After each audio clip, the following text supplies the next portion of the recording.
Coming up, it looks like the Senate border bill is going down in flames. I'll tell you why, and I'll tell you what I'm doing to celebrate. A concerned father, Dennis Hannon, joins me. We're going to talk about why he was helpless to prevent his son from taking puberty blockers in order to transition into a girl. Hey, if you're watching on Rumble or listening on Apple, Google, or Spotify, please subscribe to my channel. This is the Dinesh D'Souza Show.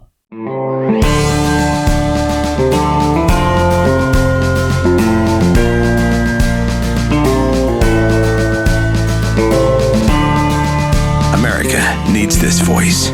The times are crazy. In a time of confusion, division, and lies, we need a brave voice of reason, understanding, and truth. This is the Dinesh D'Souza Podcast. I was heading out to the podcast this morning, and usually I get dressed, and then as I come marching out, Debbie checks out what I'm wearing, and she's like, "Is that what you're wearing?" I'm like, "Yeah." She goes, "Well, this is Texas." I go, "Yeah, I know." She goes, "Bright pink sweater, Dinesh?" She goes, it takes a very secure man to wear a bright pink sweater in Texas." And putting on my best lisp imitation, I go, "I don't know about that." Stop it. Oh my goodness. Anyway, I guess this is this outfit. Brian, just don't show his pants, okay? 'Cause it's like well, Brian here in the studio is only concerned about one thing, and that is, does my outfit match the background? So typically, if I come in with like a brown sweater, which would be a more Texan sweater, a brown sweater, Brian goes, "Well, we can't really see you. You're a brown guy with a brown sweater, and you got a brown wall behind you. You know, this is just not going to work visually." So wear hot pink. So, why not? so that's why. I mean, look at the contrast and how awesome it is. Oh, no. All right, let's talk about the border. Now, I'm happy to say that I think this border bill is going kaput. It's fizzling. It is going down in flames, and it's kind of a glorious thing to see. Now, first of all, I was very encouraged to see the Speaker of the House, Mike Johnson, and he said with really utmost clarity, he goes, the first line of his comment was, "I've seen enough of this." And he goes, "This is not only dead on arrival in the House, it's not even going to be voted on. Great. This is the kind of thing we need from the House. This is the House acting like a Republican House." And right away, Mike Johnson was buffeted, was affirmed by all the leadership. Steve Scalise was right there, and Elise Stefanik was right there, and of course a lot of the others, Byron Donald, so many others there, Anna Paulina Luna, is that, you know, this is going nowhere in this House. Great, because as you know, for a bill to become a law, it needs to pass the House and the Senate and be signed by Biden. So now the question shifts to the Senate, and there's the puzzle of, are Republicans in the Senate really going to sign off on this bill? And I think the answer to that question now is a clear no. It looks like McConnell himself has gotten cold feet, and he is telling people privately, "All right, that's it. Don't vote for this bill." So let's look at the situation. McConnell kind of cooked up the scheme with Schumer. He brought in this point man, James Lankford of Oklahoma. Now, I mentioned this to Debbie, and she was a little uncomfortable about me bringing it up, but anyway, I'm going to bring it up, which is that Lankford is a Bible study guy. You know, he's a guy known for running these Bible courses. And look, I have nothing against that. That's a noble calling. But here's my question, and it's just a Machiavellian strategic question. When you're dealing with the mafia, and that's what's going on, you're dealing with Schumer, you're dealing with the Biden regime, Mayorkas, you're dealing with a gang of thugs. Is it really effective to send like a Bible study guy? I mean, this is like, I'm going to have a ruthless negotiation with Xi Jinping. I'm going to send in a dance instructor, to represent the, no, this is not necessarily the best way to go. There are plenty of senators. Send in Ted Cruz. I mean, send in Tom Cotton. There are Josh Hawley. There are Republicans who would understand completely what they were dealing with. I don't think Lankford did. And guess what? I'm actually giving... Doesn't a priest go in for an exorcism? I mean, hello? Okay, Debbie has a good point. She's like, if you're dealing with demons, it may be that a guy who's an accomplished exorcist. But this is a good point. What Lankford should have done is he should have gone in with basically holy water. Right. And when they whip out the bill, he starts sprinkling holy water on the bill, sprinkling holy water on Schumer. Naturally, Schumer would run shrieking out of the room, kind of like a scene out of The Exorcist. Yeah. But he didn't do that. What he did was he assumed that the other side had the same good faith that he was bringing to the table. And I saw him on CNN. I mean, he's very much, his whole philosophy was a little bit turn the other cheek. Again, a philosophy I don't think appropriate to dealing with these kinds of characters, I'm sorry to say. Now, let's look at the bill, because I haven't discussed the content of it, and fortunately, since the bill is now going to be receding in the rearview mirror, we don't have to hash out all the details, but here are just a few of them, which leads me to the conclusion that no sane Republican with a capacity to read and digest context could have signed off on this. And that really raises questions about Lankford and his naivete. I don't attribute to him ill will, and McConnell, to whom I do attribute some ill will, because McConnell is a very seasoned hand. And by the way, McConnell has been very good at doing block and tackle in the past. I am not a sort of one of these guys who just says, McConnell's horrible, McConnell's a rhino, get rid of McConnell. I have a lot of respect for things McConnell has accomplished, but something is going on here in which McConnell, I think, was trying to pull a fast one using Lankford, and now that the ruse has failed, McConnell is sort of throwing Lankford under the bus. But here's the bill. Number one, before calling a block, before sort of calling a stop, it allows up to 1.8 million illegals to enter, and then parts of the border get closed. Number two, it allows Biden to cancel even that. Biden has the discretion to declare that there is it's in the national interest to temporarily stop this, and he can unilaterally suspend the bill. It funds sanctuary cities and NGOs, sending millions and millions of dollars to the very organizations that are running this whole operation. They get bankrolled by who? By you, by me, by taxpayers. It subsidizes free taxpayer-funded legal counsel to illegal aliens. It does not require a single deportation. It takes all the illegal Afghans who went running on the plane, many of them who were never vetted, some of whom may be terrorists, and it essentially creates a process to make them all citizens. So it creates a pathway to citizenship for 60,000, you can say, runaway Afghans. So this bill is an unmitigated disaster.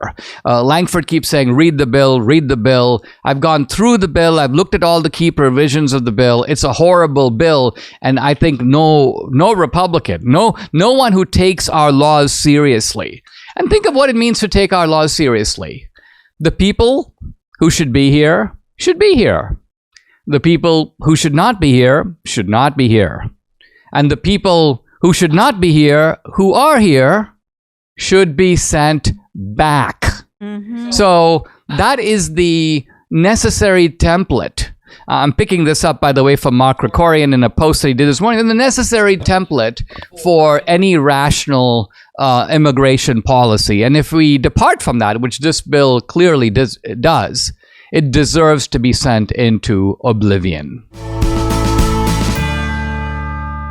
Mike Lindell and the employees of MyPillow want to thank my listeners for all your continued support. To thank you, they are having an overstock clearance sale right now for the best prices ever when you use promo code Dinesh, and you get free shipping on your entire order. Get 50% off the MyPillow 2.0, that's the pillows. Also on the brand new flannel sheets that just arrived, won't last long. Get 6-pack towel sets for just $29.98. Take advantage of the free shipping on larger items like mattresses, mattress toppers, 100% made in the USA, on sale for as low as $99.99. Everything is on sale from the brand new new kitchen towels, the bath towels, the dog beds, the blankets, the couch pillows, so much more. So check it out. To get the best specials, go to mypillow.com, use promo code Dinesh, or you can call 800-876-0227, 800-876-0227. That's the number. Get free shipping on your entire order while supplies last. As Christians, we have a sacred duty to honor and respect Israel and the Jewish people as God's chosen ones. In Genesis, God promised Abraham, I will bless those who bless you, and whoever curses you, I will curse. This covenant remains binding today. Israel is a chosen nation that the Lord will never abandon, but one day renew completely. I'm honored to support Voice of Judah Israel. That's VOJI, Voice of Judah Israel, a messianic ministry focused in the heartland of Israel. VOJI encourages evangelism, discipleship, and church planting in the land of Israel. VOJI also uses humanitarian outreach to support all Israelis. Let's fulfill our duty as Christians to bless the Jewish people. The fields are ripe for harvest in the Holy Land where our faith was born. Will you seize this moment? Rise up with Voice of Judah Israel and empower the Jewish people. Let's fulfill our duty as Christians, bless Israel, communicate to them that they are not alone. Your financial support ensures the ongoing ministry of Voice of Judah Israel. Visit vojisrael.org/Dinesh. That's vojisrael.org/Dinesh.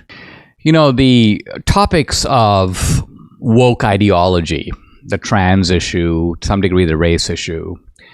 I'll sometimes listen to people talking about this, and they are so dug in that the thought crosses my mind, they seem so persuaded of the irrational things that they're saying. The country is a fount of white supremacy. Every white enjoys privileges over every black person. Yes, Dinesh, even a white guy from Appalachia who makes $11,000 a year is privileged compared to Oprah Winfrey. There are people who say this stuff with a straight face, and they believe it, or they seem to believe it. And the same thing with the trans issue. And that is, I'm in the wrong body. And I begin to think to myself, is it even possible to persuade these people? Is it even possible to have a dialogue with them? Are they so brainwashed, indoctrinated, call it what you will? And then I saw a very interesting exchange between a student and a professor on social media. This has gone viral. I don't even know where this happened, what school it is, but you've got a teacher in a classroom and doing the job of a teacher, which is what? Not blasting the student and saying that he's wrong, but showing him how to think about the issue.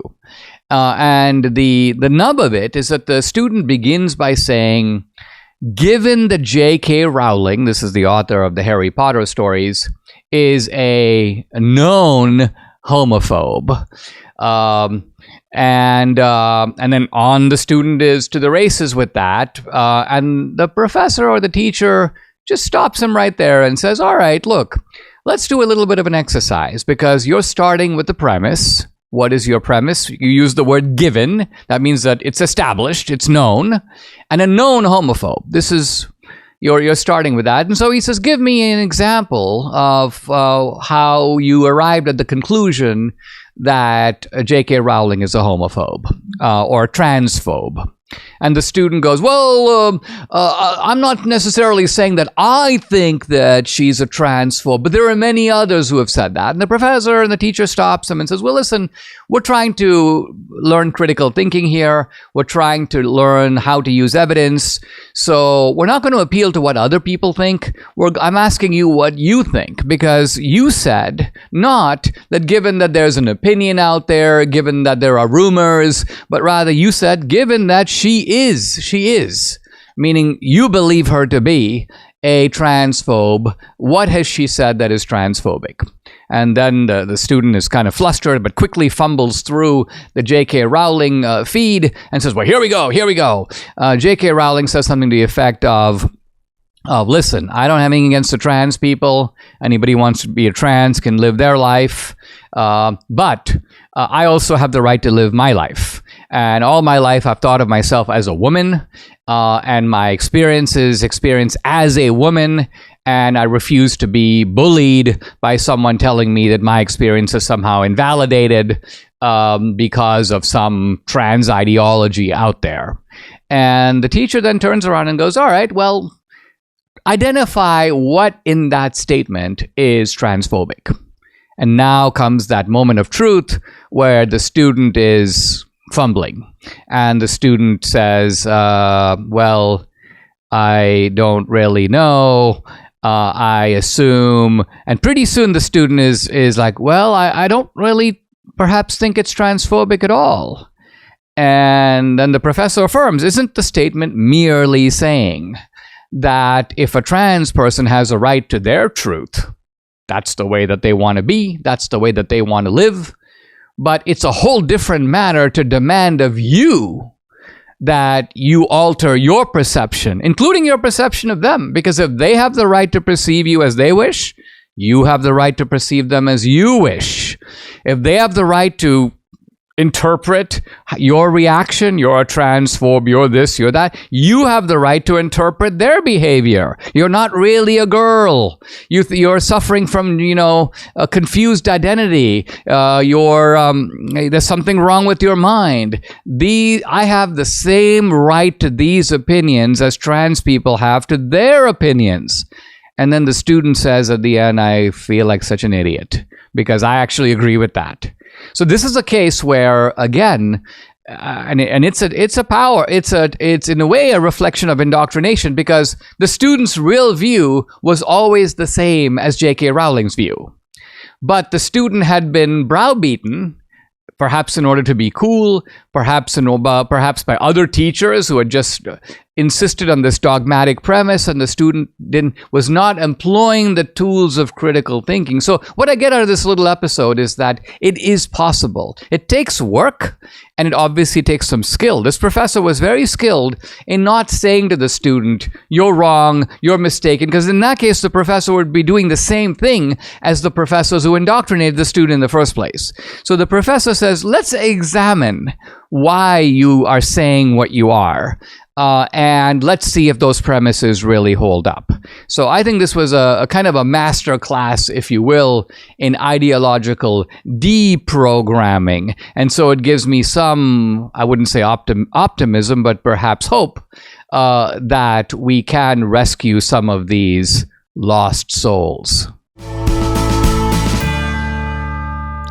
How are you feeling these days? I mean, I feel great. And one of the reasons I believe I feel better is because I take this Balance of Nature's fruits and veggies in a capsule. They have an amazing story of how this product was developed by Dr. Douglas Howard. It's right there on their website. Balance of Nature receives over 1,000 success stories every single month. They have hundreds of thousands of customers who have purchased billions of capsules of their fruits and veggies over the past 20 years. You should check it all out on the website. The products are gluten-free and non-GMO, and they contain no added sugars or synthetics. I think if you're looking for something to make you feel better naturally, you should definitely give Balance of Nature a try. In fact, order today.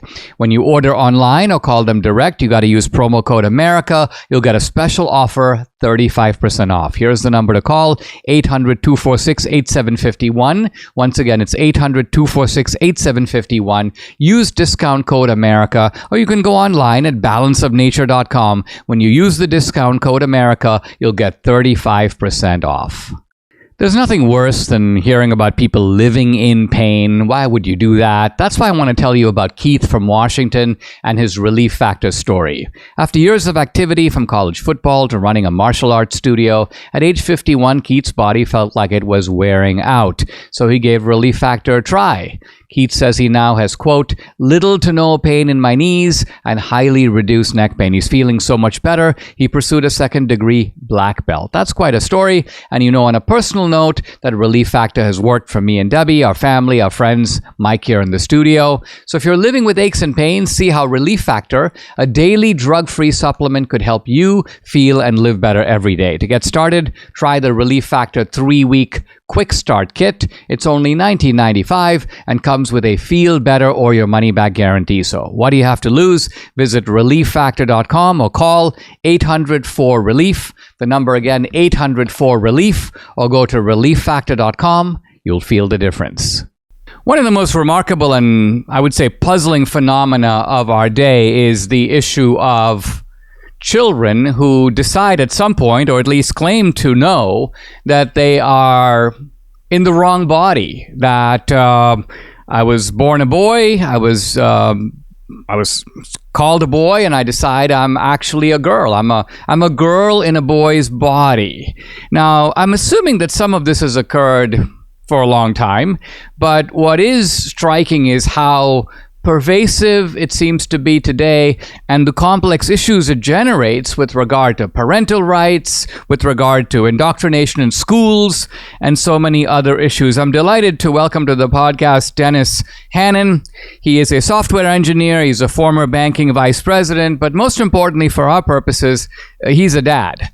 And he's a dad who has gone through this phenomenon with his kid, and I want to explore how this happens with some granular detail. Dennis has a website. It's a Give Send Go where you can support him. It's givesendgo.com/indoctrinate this. And the organization is called Indoctrinate This. Indoctrinatethis.org is the website of the organization. Dennis, welcome to the podcast, and thank you for joining me. I realize this is an uncomfortable topic to be talking about, so I want to begin the story kind of at the beginning, and that is talk about your family, and talk about when you first had an inkling that you were dealing with this so-called trans phenomenon in your own household. Yeah, so thank you for having me. I appreciate this opportunity to be here and tell this story. There was never any indication from my child ever that there was any kind of gender confusion or gender dysphoria at all. I found out about the transition of my son from a letter in the mail addressed to the parent or guardian of Ruby Rose Hannon. And this was from the school. And this was after I reached out to them because I wasn't receiving any important school updates. There was an issue, they fixed it, and then shortly after I received this letter in the mail. Now, I opened the letter because the address was correct. However, I thought that maybe they had the wrong name for the child printed on the letterhead. When I opened it, I was devastated to learn that my son was assigned a new name, Ruby Rose, and they referred exclusively to my son using female pronouns. So it was she, this, her, that.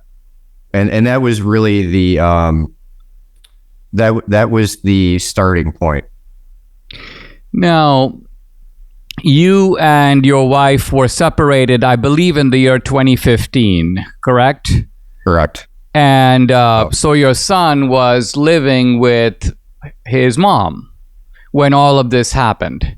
And so I'm assuming, tell me if this is right, was the mom kind of on board with this and didn't inform you about it? Is that what happened? Or did the school kind of, who initiated this? How did this come about? Does a child go up to the school or to the mother and go, I think I'm really not what, how does this work? This was purely initiated by the mother. So I found out after that letter and through court discovery and proceedings that I found out that his transition actually started at about the age of 2 to 3. During this time, when I was picking my son up, I only had him for 2 hours Tuesday, 2 hours Thursday, supervised visits only. And a lot of that time was spent during commute. However, when I was picking my son up, he was a boy named Matthew. When he was in my care, he was a boy named Matthew. There was never any indication that any of this transition was going on. However, when he was in his mother's care and when he was going to school, he was a girl named Ruby Rose. So you're saying that while your son was with you, there was never a single point, are you saying that your son goes, hey dad, I'm having these weird feelings. I'm not sure who I am. I want to wear a dress. Did any of that occurred? Was any of that kind of conversation or not at all? Not at all. There was never any indication whatsoever And I think that the lack of time that I had with him during this point, because it was the divorce and custody was still fresh, a lot of that time, the 2 hours, I would say 20 to 30 minutes of it was spent commuting. So I would get him, and it was right around dinner time. We would focus on dinner. We would have some play, some activities, but there was never any mention of this whatsoever. And I think that my son living a double life had become normalized. And because he was so young, he just accepted that as normal. So he never mentioned the contrast in lifestyles between being with me as father and then when he would go back home with his mother. I mean, it seems obvious to me, Dennis, that there is a elaborate kind of deception at work here, right? Because somebody told the kid, don't tell your dad anything about this. Because let's say, for example, that Matthew decides, I want to be Ruby. Let's say the school goes along, the mom goes along. The next time you go to pick him up, you'd assume that he'd be in a dress and pigtails and, bobby pins and so on. But the very fact that your son would show up presumably in male clothing and give no indication of this, that must be part of what is disturbing about it, right? In other words, somebody has created in this child a dual life, one life with your dad, one life presumably with your mom and at school. Why do you think this was done in this way? Why wouldn't your ex-wife call you up and say, hey, listen, I think our son is actually a girl? I think the deliberate attempt to conceal this from me was done solely because of this was something that was inflicted upon him. This wasn't something that he wanted. This was an illusion pushed by the mother. And I think that the mother knew that if I found out about this, then I would put a stop to it as quickly as possible, because when I did find out about it, that's exactly what I did. But there were other people involved. So when he was 2 to 3, he was seeing a therapist, and the therapist is a self-described gender-affirming specialist that specializes in adolescent care. Now, he was also going to this therapist. At no point did that therapist ever reach out to me, offer for me to be a part of any treatment plan. I was never informed that he was even going to therapy. He never met the DSM-5 criteria for gender dysphoria, still has never met that criteria. And when the therapist was subpoenaed for records, she denied the subpoena, and her reason for that was because she kept no notes of any therapy visits. However, that didn't stop her from recommending or referring my son and the mother to a endocrinologist by the name of Dr. Tran. That's a real name, not making that up, Dr. Tran. And over 2 phone calls totaling 45 minutes with only the mother, they never spoke to the child, they recommended the possibility for puberty blockers around the age of 9. Now, you find out about this. It apparently is clearly a pretty elaborate collusion, right? You got the mom involved, you got the school involved. I assume that the school is marching in lockstep with the mom. The mom says, hey, I've got, a boy that is transitioning to be a girl. The school goes, okay, we're going to now start calling her Ruby, and we're going to send letters with that designation. Then you got a therapist.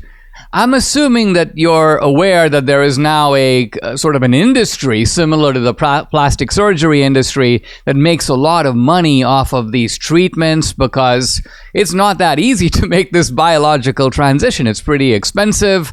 It's a process involving several years. Let's back up for a minute. Do you think that this is to put it bluntly, a form of child abuse, that where you take a kid that is born male, and you subject them with parental authority, with school. We have authorities here that are making these decisions, that are making decisions for the kid that have lifelong impact. I mean, the kid's going to have to live with this, right? Pretty much your whole life. Unequivocally, this is a form of child abuse. They had a treatment plan, a transition plan before they had a diagnosis. And what is that? Lay out that plan. I mean, I'm just not so familiar. Like, what are the 4 steps of that plan? Yeah. So the first step was affirming that he was a girl, and using, the name Ruby Rose in school. He was completely socially transitioned in school, meaning he went to school wearing dresses, makeup, hair done up, female accoutrements, accessories, that kind of thing. And then they fast-tracked him to an endocrinologist, having still never even been diagnosed with gender dysphoria, mind you, who recommended puberty blockers at the age of 9, the potential for puberty blockers, and they had never even spoken to the child. So this is a big business, and it's very clear that their business model is gender dysphoria. And had they done their due diligence, they would realize that my son was never a candidate for any of this. Not only that, but we had doctors testify during trial that said that they were unable to formally diagnose him with gender dysphoria at the age of 5 or 3 or 4 for that matter, because his gender identity hasn't developed yet. What do you think, Dennis, is the motive here? I mean, I don't want to, this is not really about you and your wife and issues between the two of you, but I mean, are we dealing here with a left-wing kook who basically decides for ideological reasons? Or is this a form of lashing out at you? In other words, I'm trying to get at why somebody would do this. Well, I've spent many sleepless nights wondering that same question as well. Years ago, I first said this to a therapist and I was laughed at. I believe that this is a form of Munchausen by proxy, or mental illness imposed by another. That's what I believe, or some kind of underlying mental illness, and this is how it manifests. I will say that during the time of my son's transition, he was being paraded around in public beauty pageants. He was giving shout outs to drag queens on social media from the mother's Facebook. And I think that this was a form of virtue signaling so that she could somehow climb up the social ranks within her inner group, and just seek attention. I don't know how, that's my theory on it, but I think I will never truly understand the reason why somebody did something like this. I can only speculate. I mean, that's a very arresting phrase, Munchausen by proxy. One of the things that's occurred to me is that you have people, if you have people who are white in a society where race counts for something, and, so where's your trump card coming from in that phenomenon? Well, the answer is, my kid is trans, right? Suddenly you now join the coalition of the oppressed, and so I'm assuming that in the oppression Olympics, if I can use that term, you now move up a notch. It's just hideous for me to think that this would be a motive for you to, in effect, destroy your kid's life. Let's talk briefly about the courts. You go to the court, and what was the basis of your claim or your objection? And let's talk a little bit about what the court decided and why. Sure. So this has gone through many courts. The legal battle spanned, it feels like ages, but it was between 5 to 7 years, I believe. It started out in Niagara County Erie Family Court, and then it went to Erie County Family Court, and then it went to Erie County Supreme Court. In between that, there were a lot of judges. When this first came out through proceedings and subpoenas that were being served as to the extent of how they were fast-tracking them without following any proper medical guidelines or standards or procedures for this, all of a sudden, these doctors kind of just drifted off into the sunset. I never heard from them again. However, the courts ordered me to take my son, even though he never was diagnosed with gender dysphoria. I was ordered to take him to a psychosexual therapist, sometimes once a week at $145 a session. They didn't accept insurance because they thought he might have gender confusion. Even after all of that evidence and everything came out, that this is just predicated on a big lie, I still had to keep him in this system. So what did I do? After a year and a half of him being in there, I had sole medical authority at the time. I said, look, no diagnosis of gender dysphoria has ever been made. I'd like my son to be discharged. The therapist refused to discharge my son, wrote a letter to the court, and then afterwards I lost sole medical authority. And where does the case stand now? Has the case been concluded, and are you in the very unfortunate position of, in a sense, helplessly watching your son be bombarded with these medical, if you can use those terms, treatments? Do you have any further recourse? And what is your organization, Indoctrinate This, aimed at doing? Yeah, so I took this all the way to Supreme Court trial. It was a 3-day trial. The final verdict of that trial was sole custody for the mother. I only have visitation rights. I do see him a few days a week and every other weekend overnights. I have no medical decision-making authority, meaning I have no authority over the providers or the treatment plan that is based solely up to the discretion of the mother. However, the good news in all of this is my son is awake now. When this first started, he was 3 years old. He didn't have a voice.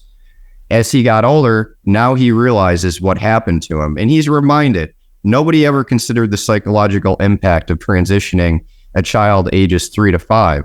So there were kids in school, weren't you a girl named Ruby? Wasn't your name Ruby? So he still has to deal with that. And that is very traumatic for him to deal with. However, I am very proud of my son. He's a warrior.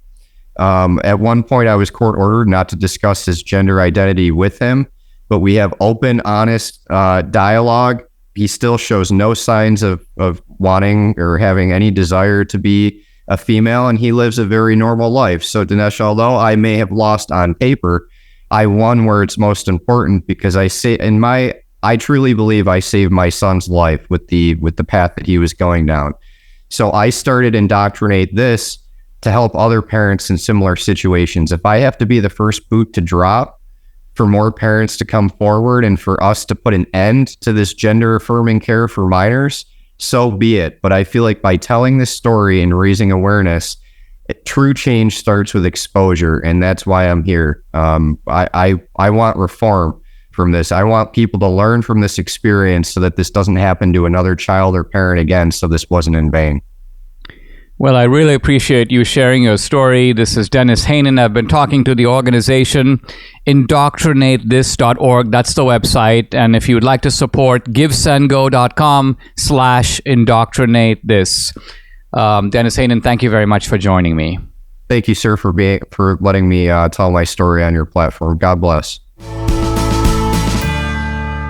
There's no better time than right now to call our friends at PhD Weight Loss and Nutrition to start your journey to a healthier you. As I hear from many of you about how PhD Weight Loss and Nutrition has changed your lives, I know that each one of us has our own reasons for starting. I started because I was feeling a little bit sluggish, tired all the time. Debbie tried everything else, nothing would work, so we just needed some help. I've heard from countless listeners who did what we did and started the PhD Weight Loss and Nutrition program. I heard from one listener who went from his yearly physical, was diagnosed with type 2 diabetes, and the medicine made him sick, so he decided to do PhD instead. He has completely reversed his diagnosis. Debbie talked to a lady who, just like her, couldn't get the menopause weight to go away. Dr. Ashley and her team helped her lose the weight and keep it off. So there are so many reasons to start, and honestly, I can't think of even one good reason to put it off. So make 2024 your year. Call PhD Weight Loss and Nutrition today. Here's the number, 864-644-1900 to get started, or you can go online at myphdweightloss.com. That's myphdweightloss.com, or call 864-644-1900. I'm in the early section of Harry Jaffe's book, Crisis of the House Divided, a study of the Lincoln-Douglas debates. We're talking about the case for Douglas. And contemporary historians tend to say of Douglas with a kind of condescension that Douglas was out of sync with the forces of history. Douglas didn't realize that history was on the side of freedom, And moreover, that Douglass was a man that tried to sideline or make irrelevant moral issues. Douglass saw slavery as a matter of dollars and cents, a matter of self-interest, and so he didn't have a very vivid or strong moral compass. Now, these critiques of Douglass fall flat, and they fall flat because, number one, nobody knows the direction of history. Douglass himself, as we will see, had a very powerful and clear view of freedom. Lincoln had a different view of freedom. So the issue isn't freedom is going to triumph. Even if freedom does triumph, whose view of freedom would triumph? Let's remember Lincoln's view of freedom was the view of, from the slave's point of view. The slave should be emancipated. The slave deserves freedom. Douglass affirmed a different kind of freedom, which is the freedom of communities and states to rule themselves, to make decisions about their own internal affairs. People should be trusted, communities should be trusted with making their own decisions. So that's freedom too. That's the freedom that is essential to democracy, to self-government. That's the freedom Douglass believed firmly enshrined in the Constitution. In fact, it's the meaning of we the people. He saw America as a confederation coming together, if you will, of states. And so simply to say that Douglass didn't see where freedom was, quote, going is involves a certain determinism that was shared neither by Douglass nor by Abraham Lincoln. Now, what about this idea that Douglass was kind of a bad guy who wasn't concerned with moral issues and maybe sort of didn't have a strong, vivid feeling about people who were outsiders or people who were oppressed? This is not true at all, because first of all, the issue again becomes which outsiders do you sympathize with the most? Now, for Lincoln, the answer was kind of obvious, which is to say, I'm sympathizing with the slave dragged against his will across the continent, through the Middle Passage, brought to America in chains. But Douglass, too, had his own unfortunates, if you will, that he sympathized with. And who were those? Well, they were basically the wretched of the earth coming to America from Europe. America's ranks were being multiplied by immigrants. Now, these were white immigrants, but they were not white immigrants from England, and they were not white immigrants from Northern Europe.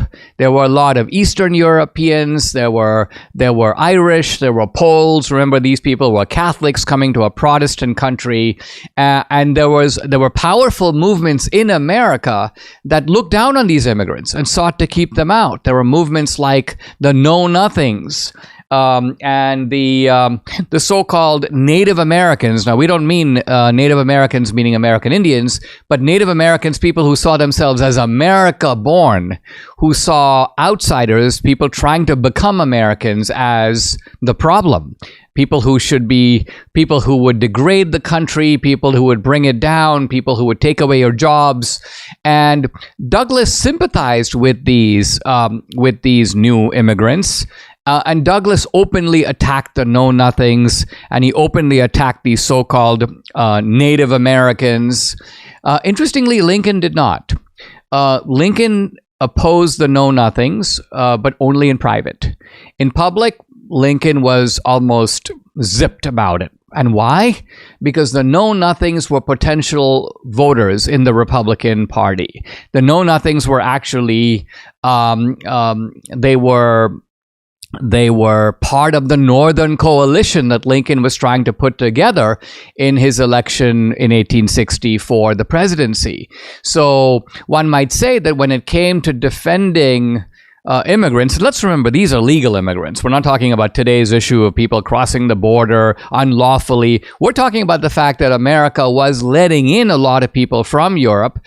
These people were settling the great American West. Douglass took their side. Lincoln did not. This is important to know.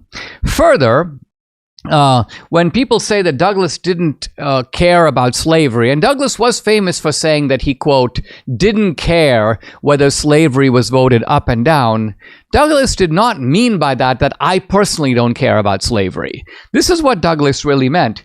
He meant that when I say I don't care, it means that there are certain subjects on which a statesman should not offer a public opinion. Why? Because it's not his jurisdiction. It's kind of like a guy is up for trial in a court in Missouri. It's up to the laws of Missouri and a jury in Missouri to decide what should happen to that guy. Now, should the President of the United States or a senator jump in from another state and go, that guy is guilty, he deserves to be convicted, he must get the death penalty? Douglas's point is, it's none of your business. You can have a private opinion on it, but this is for Missouri to decide. So it's not to say that you can't say what you think, but it may be that if you're a statesman in a responsible position of power like the president, you don't want to prejudge the matter, you don't want to act like you're overruling the state of Missouri. You might be better to say nothing about the subject and let the people who are in charge of deciding decide. That doesn't mean that you are morally indifferent to the man, his plight, whether he's innocent or guilty. It's not that you don't care. It's that it's not your job to decide. Now, this position that Douglas took was very damaging to Douglas himself, which is why it's such a brave position for Douglas to take. If Douglas had only said this, listen, I personally am anti-slavery. I support popular sovereignty and I want each state, each community to decide for itself. But I think that this mechanism of popular sovereignty will bring about in time the end of slavery. If Douglas had said that, in my opinion, he would have destroyed the career of Abraham Lincoln. And not just my opinion, in Harry Jaffe's opinion. I'm going to read from Jaffe. In 1858, after the Lecompton Battle Royale, don't worry about that, we'll get to the Lecompton battle, one public word from Douglas on the immorality of slavery, one word merely to the effect that popular sovereignty, instead of, quote, not caring whether slavery was voted up or down, was in fact the best constitutional instrument for giving effect to the overwhelming northern free soil condemnation of slavery in the territories, and Douglas could have destroyed Lincoln's whole claim to leadership and made himself the unquestioned free soil leader in the Northwest. So what we're getting at here is that the country is precariously balanced between the North and the South, but as we will see, the deciding factor, the political deciding force in the country is the great American West. It's the fact that the country is opening up to the West. So America is not just North-South. The West is opening up. Now, the West at that time didn't mean California. It was actually what we would today call the Midwest.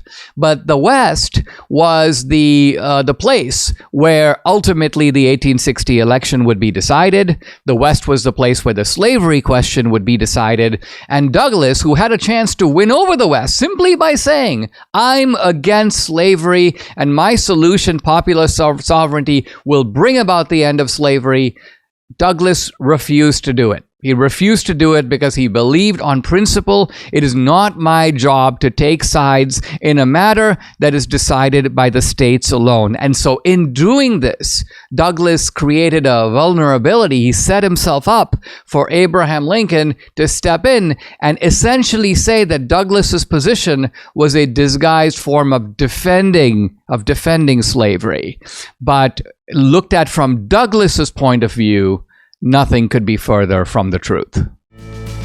Subscribe to the Dinesh D'Souza podcast on Apple, Google, and Spotify, or watch on Rumble, YouTube, and SalemNow.com.